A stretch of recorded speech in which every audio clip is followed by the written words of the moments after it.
Todd Chrisley asked to be released from prison and placed under house arrest, but his request was denied, according to his counsel. Todd Chrisley's plea to be freed from minimum security prison and placed under house arrest for the remainder of his sentence for bank fraud and tax evasion was denied. According to People, the former reality star made an application under the CARES Act to be released into home confinement.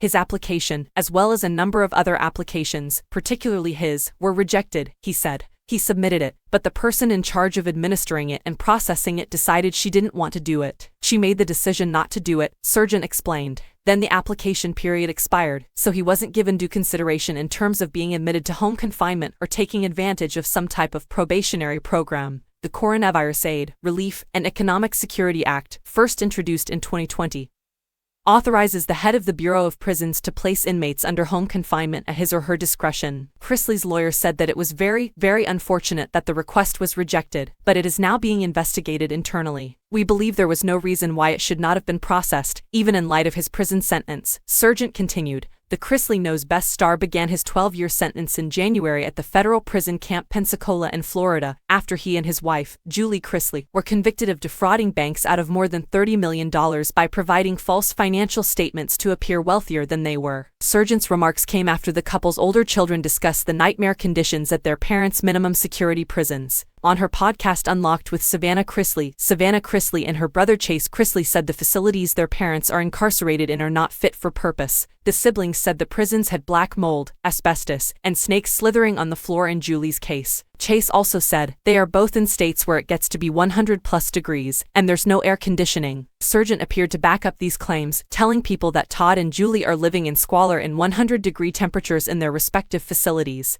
Their living conditions, both of them, he in Pensacola, she in Lexington, Kentucky, it's an absolute ridiculous situation.